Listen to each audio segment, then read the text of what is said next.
I like Starcraft, and I like XCOM. Mash the two together and you've got Spaceland, which is probably why I enjoyed it so much. It even throws in a hint of Starship Troopers, another surefire way to enter my heart. Not to mention references to classic franchises, including one smile-inducing Legend of Zelda quote. There's a danger of going too far with this level of referential material, but Tortuga Team's turn-based strategy manages to restrain itself where necessary. Space Rangers Jim and Barrett crash land on an unknown world while investigating a distress beacon. Jim wakes up to find his partner missing and goes off to investigate, finding a sprawling industrial complex that, it turns out, is a little bothered by mutant creatures that occasionally enjoy snacking on humans. It explains the lack of people around the complex, not to mention the distress beacon. Upon finding his partner, the reunited Jim and Barrett begin searching for the source of the distress beacon and any survivors along the way. Some of these are merchants and scavengers from whom you can pick up technology and weapons that can be repaired and added to your arsenal. Other survivors are part of a team sent to this planet as some sort of mysterious mission, making them ideal candidates to join your growing squad as you continue to explore and investigate this planet. Exploring comes mainly in the form of an overworld map with a mostly linear path that extends with each mission completed. It's these missions where Spaceland really shines. As I said earlier, both Starcraft and XCOM seem to be influences on developer Tortuga Team, with the isometric viewpoint, colour palette and almost stumpy, stocky character designs instantly conjuring images of Starcraft's Terran units. The gameplay, however, is undoubtedly influenced by Firax's fantastic modern XCOM games.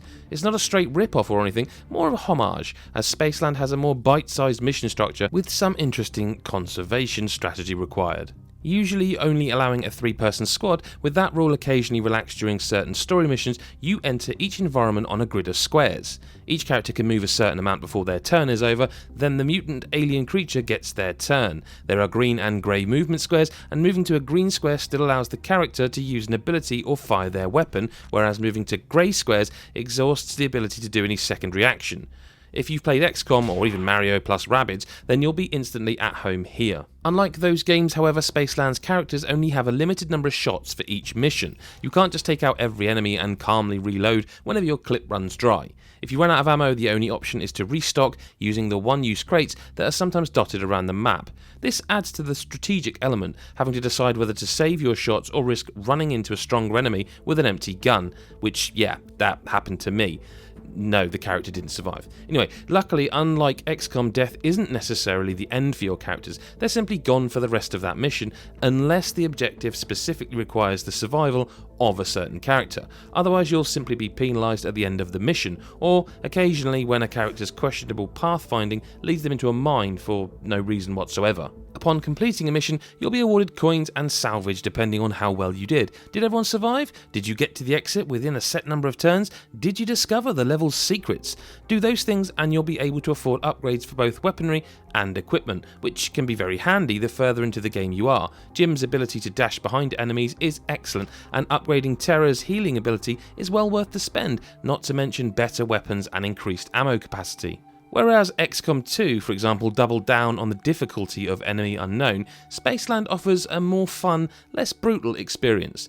Not that you won't be savaged if you make too many mistakes, but the penalties are much more forgiving. Some hardcore types will probably think it's too easy, but I found it quite refreshing. It's also a great option on the Nintendo Switch, looking and playing brilliantly in either docked or handheld modes. Plus, the bite-sized missions are excellent for preserving the old battery life of that thing. So if you like your turn-based strategy games and you don't mind it a little bit less difficult, I can't recommend Spaceland enough. It's fun to play, doesn't take up too much of your time if you fancy just dipping in for a mission or two, and its light-hearted characters are delightful as they bicker amongst themselves. Spaceland's mixture of Starcraft's colourful visuals and XCOM's turn-based strategy really is a treat.